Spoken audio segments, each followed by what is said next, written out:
আসসালামু আলাইকুম, কেমন আছেন সবাই? আশা করি সবাই অনেক ভালো আছেন। স্বাগতম সবাইকে নতুন একটি আপডেট ভিডিওতে। হাবিব রবি ভর্তি পরীক্ষার রেজাল্ট প্রকাশ করা হয়েছে। কিভাবে হাবিব রবির ভর্তি পরীক্ষার রেজাল্ট দেখবেন তাই দেখাবো আজকের এই ভিডিওতে। তো চলুন কথা না বলে ভিডিওটি শুরু করি। ভিডিওটি শুরু করার আগে চ্যানেল নতুন হলে অবশ্যই চ্যানেলটি সাবস্ক্রাইব করে পাশে রাখা বেল বাটনটি অল করে দিবেন। তো চলুন শুরু করি। তো প্রথমে যে কোনো একটি ব্রাউজার ওপেন করবেন। এটা আপনারা মোবাইলের মাধ্যমেও করতে পারবেন। তার জন্য মোবাইলে যে কোনো একটি ব্রাউজার ওপেন করবেন। ওপেন করার পরে সার্চ বারে গিয়ে লিখে সার্চ করবেন অ্যাডমিশন HSTU। লিখে সার্চ করার পরে সর্বপ্রথম যে ওয়েবসাইটটি পাবেন সেটি ওপেন করবেন। ওপেন করার পরে এমন একটি ইন্টারফেস দেখতে পাবেন। এখানে দেখতে পাচ্ছেন click here two log in, এখানে ক্লিক দিবেন।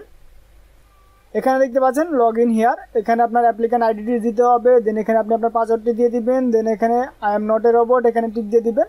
দেন এখান থেকে লগ ইন বাটনে ক্লিক দিবেন। ক্লিক দেওয়ার পরে আপনি আপনার অ্যাকাউন্টে লগ ইন করবেন। লগ ইন করার পরে সেখানে আপনি আপনার পার্সোনাল রেজাল্ট দেখতে পারবেন।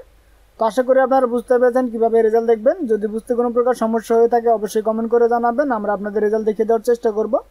তো আজকের ভিডিও পর্যন্তই, দেখা হবে পরবর্তী ভিডিওতে নতুন আরেকটি টপিক নিয়ে। সে পর্যন্ত সবাই সুস্থ থাকবেন, ভালো থাকবেন। আল্লাহ হাফেজ।